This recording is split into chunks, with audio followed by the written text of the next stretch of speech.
ایک تو بہت شکریہ آپ کا اتنی ڈیٹیل میں بتانے کا. دوسرا آپ کے ذہن میں کیا ہے کب تک یہ ہم کتنے سیشنز میں یہ پورا کر لیں گے ٹریننگ اور یہ چیزیں؟ یہ جو سیشنز ہیں ہمارے کم از کم کلیات پہ جس طرح سے آج ہم لوگوں نے کیا ہے تو 2 جلسات جو ہیں ہمارے اس حاکم اصولوں پہ لگ سکتے ہیں، یعنی 40 منٹ کے 2 سیشنز. اور پھر ہم لوگ جو ٹریننگ سیشنز ہمارے 2 جلسات ہمیں مزید چاہیے ہوں گے جس میں ہم لوگ جو کتاب ہے اس کے متعلق ہم لوگ کلی بات کریں گے. اور پھر ہر درس کے بارے میں ہم لوگ ہمیں تقریباً کوئی 8-10 جلسات کی ضرورت ہوگی. البتہ اس کو ہم لوگ باقی روشوں کے ذریعے سے بھی استفادہ کر سکتے ہیں کہ آپ کو ٹیکسٹ دے دیا جائے، آپ خود سے مطالعہ کریں، پہلے 1-2 چیزیں جو کلیات ہیں وہ آپ کی خدمت میں جب پیش ہو جائیں. یعنی خصوصاً ہمیں 5 سے 6 جلسات کم از کم مزید جو وہ چاہیے ہوں.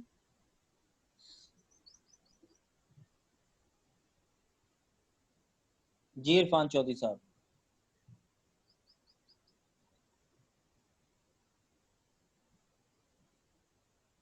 عرفان چودھری صاحب اگر آپ مزید کوئی بات کرنا چاہتے ہیں تو، اگر کوئی اور بات کرنا چاہیں ریلیونٹ ٹو دا ٹاپک، اگر کوئی بات کرنا چاہیں جو یہ آپ کیسے روزانہ سیشن رکھنا چاہ رہے ہیں یا کچھ دنوں بعد ہوں گے؟ خوب اس پہ ہم لوگ واصف بھائی کے ساتھ جو ہے وہ ڈسکس کر لیں گے کہ کیسے ہونا چاہیے. وہ پھر آپ لوگوں کو جو ہے وہ بعد میں آپ کی خدمت میں پیش کر دیا جائے گا. آپ لوگوں کی آراء کو مد نظر رکھتے ہوئے اس کو نارمل جو مجھے ضرورت ہے ایز اے ٹیچر اس ٹریننگ کو کرنے کی، وہ کم از کم 5 سے 6 جلسات کی ضرورت ہے. لیکن اگر آپ لوگوں کے پاس ٹائم نہیں ہوتا، وہ واصف بھائی اس کو بہتر جانیں گے، تو اس کو پھر ہم لوگ ڈسکس کر کے آپ کی آراء کے ساتھ وہ اس کو کمپائل کر کے آپ کو جو وہ اعلان کریں گے. لہٰذا اس کو بہتر ہے کہ یہاں پہ ڈسکس نہ کیا جائے. یہاں پہ جو ہم لوگوں نے آج پیش کیا آپ کی خدمت، اس پہ اگر آپ گفتگو کریں، اس کو آپ واصف بھائی کے ساتھ جو گفتگو کیجیے. کیونکہ ہمارے ساتھ جو شیئر کیا گیا تھا کہ کس کے بارے میں یہ سیشن ہوگا، اس میں یہ سب چیزیں شامل تھیں کہ یہ 4-5 چیزوں پہ ڈسکشن ہوگی. اب ظاہر ہے ان چیزوں کو ہم لوگوں نے ان کے ساتھ واصف بھائی کے ساتھ جو وہ بات کی تھی، ظاہر ہے اب اس کی بیس جو ہے وہ جس نظام کو ہم لوگ پڑھانے جا رہے ہیں اس کی بیس ایک 40 منٹ کے جلسے کے اندر تو نہیں سمجھائی جا سکتی، طبیعی سی چیز ہے.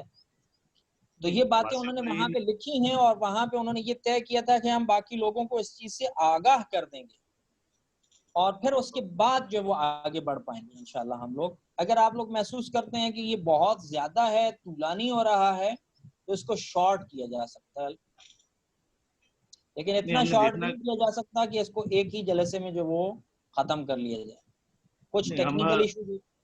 جی جیسے واصف بھائی نے اعلان کیا کہ جولائی میں ہم کلاسیں شروع کر رہے ہیں، یہ جون چل رہا ہے ابھی، تو وہ ہم نے دیکھنا ہے کہ اس سے پہلے کیا ہم ہر چیز کمپلیٹ کر لیں گے.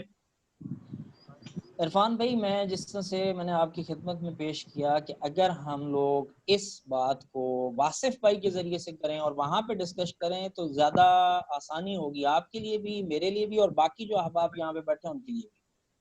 آپ کے ٹیکنیکل ایشوز کیا ہوں گے وہ وہاں پہ ڈسکس کرنا چاہیے، یعنی علیحدہ فورم پہ ہمیں ڈسکس کرنا چاہیے. یہ چونکہ ٹریننگ سیشن ہے، یہاں پہ سارے سوالوں کے جواب ہم لوگ نہیں دے سکتے. اگر آپ میری رائے ایگری ہوں تو اجازت چاہتا ہوں. واصف بھائی اگر آپ اس میں ایڈ کر دیں تھوڑا سا تاکہ یہ احباب جو ہیں آسانی ہو جائے ان کو سمجھنے میں.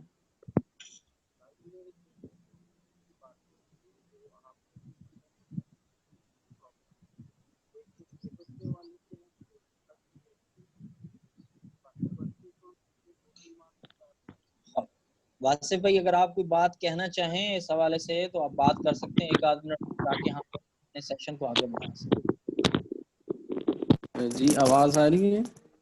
جی جی سوری مائک کا مسئلہ تھا. میں یہ عرض کر رہا ہوں کہ جو جولائی میں سٹارٹ کرنے کے حوالے سے ہے اس میں ہم پچھلے 2-3 ماہ سے ورکنگ کر رہے ہیں اسکول کے حوالے سے، اور جو میجر پرابلم ہمارے ساتھ آ رہی تھی ایک تو سلیبس کے حوالے سے تھی، دوسرا ٹیچرز بھی موسٹلی ہیں اویلیبل جتنی ریکوائرڈ ہے سٹارٹ میں ہمیں.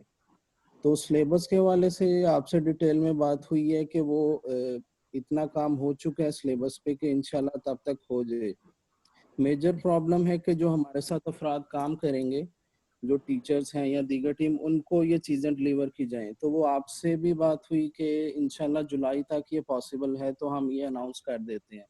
اور گروپ میں بھی ہوئی کہ بھئی تب تک انشاءاللہ یہ چیزیں ہو جائیں گی مینیج، اور ہو جائے گا انشاءاللہ. تب تک کورس بھی سب کو ہم نے ڈلیور کرنا ہے، جو بھی چیزیں کلیئر ہیں. اور یہ ٹریننگ سیشن تو اسکول شروع ہونے کے بعد بھی چلتا رہے گا. ہم 1 ماہ بعد کریں، 2 ماہ بعد کریں، پریکٹیکلی جب سٹارٹ کریں گے اس میں کیا پرابلمز آ رہی ہیں، یہ چیزیں ساتھ ساتھ چلتی رہیں گی. باقی جی بہت شکریہ. جی باقی ہم اگر آپ انشاءاللہ بات کریں گے مزید اس کو. جی جی بہت تو آپ شکریہ. اس کو، باقی اب آپ میرا خیال ہے کو ابھی 40 منٹ پورے ہو جائیں گے. ابھی اگر دیکھ لیں مزید 40 منٹ کے لیے پاسبل ہے کہ نہیں ہے، اس کو وائنڈ اپ کرنا میرے دیکھ خیال لیں جس میں طرح سے. زیادہ افراد کو جو ہے وہ اس طرح سے باؤنڈ کرنا صحیح نہیں ہے، لہٰذا آج کے ٹھیک ہے، سیشن کو ہم لوگ یہیں پہ کمپلیٹ کر لیتے ہیں. آپ باقی احباب کے ساتھ ان کی فیڈ بیک، ان کی آراء جو ہیں ان کو لینے کے بعد جو ہے ہم لوگ بہتر رہے گا کہ مزید اس سلسلے کو آگے بڑھائیں. اگر وہ محسوس کرتے ہیں کہ یہ مفید ہے تو پھر ہم جی لوگ اس کو جو وہ اس پہ بات جی کریں گے. نیکسٹ آئندہ جو سیشن ہم سب کے لیے سب سے آراء لے کے تو انشاءاللہ پھر میں آپ سے رابطہ جی رکھوں گا کہ کب پاسبل ہے. ٹھیک ہے. آج اگر کی صاحب جو ہم لوگوں نے کلی بات کی ہے اس کا اگر ہم لوگ خلاصہ کر دیں کلاس ختم ہونے سے پہلے، کہ ہمارا جو بنیاد ہوگا اس نظام تعلیم و تربیت کا وہ فطرت ہے، انسانی فطرت کی جو اس کو باقی تمام کی تمام مخلوقات سے جدا کرتی ہے. اور یہ انسانی فطرت جو ہے وہ ایکول ہے توحیدی فطرت کے، اور اسی توحیدی فطرت سے ہم آہنگ جو ہے وہ ہمارا دین اسلام ہے. اور اسی توحیدی فطرت کو اپنے اس حقیقی مقام پہ پہنچانے کے لیے جو ہے وہ اس دین کو جو ہے وہ خداوند متعال نے بھیجا ہے.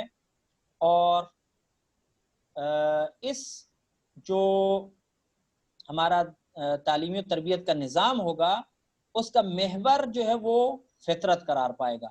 اب اس فطرت پر جو ہم لوگوں نے اس کو قرار دیا ہے، اس کے بعد ہمارے پاس جو دینی تعلیم و تربیت کے جو حاکم اصول ہوں گے اس پہ آئندہ جلسے میں ہم لوگ بات کریں گے. یہاں تک اگر کسی کے ذہن میں کوئی سوال ہو، کوئی نقطہ ہو، ہمارے محترم اساتذہ اس پہ بات کرنا چاہیں تو ہم لوگ ان کی بات سننے کے لیے آمادہ ہیں.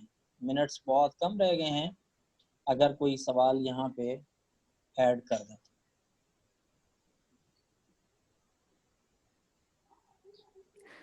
جان اگر 1-2 منٹ میں آپ بتا سکیں کہ نیکسٹ کے لیے کیا ٹاپک ہوگا. 1-2 نیکسٹ ٹاپک جو ہے وہ ہمارے تعلیم و تربیت پہ حاکم اصول ہیں. اگر آپ لوگ کہیں تو میں اس کو دکھا دیتا ہوں کہ سب سے پہلا اصول جو ہے وہ قرآن کریم، سنت اور سیرت معصومین علیہ الصلوۃ والسلام جو ہیں وہ ہمارے لیے بنیاد ہیں، جو اسی فطرت سے اخذ ہوگا. جدید تعلیم و تربیت کی روشیں ہیں، بچوں کی سطح اور توانائی کو جو ہے وہ ہم لوگوں نے مد نظر رکھا ہے اس سسٹم کے اندر. اور پھر جو ہمارے عقائد ہیں وہ بنیادی طور پہ زمینہ قرار پاتے ہیں تاکہ بچے عمل کر سکیں. اس کے بعد سیکھنے سکھانے کی جو کیفیت ہے اس پہ ہم لوگ بات کریں گے، یہ بھی ایک اصول ہے ہمارے ہاں. دین کی ضرورت کے احساس کی تقویت یہ ایک اصول ہے. جو ہمارے رول ماڈلز ہیں ان کو ہم لوگوں نے کس طرح سے بہتر انداز میں پیش کرنا ہے، آرٹ کے ذریعے سے، ہنر کے ذریعے سے. اور بچوں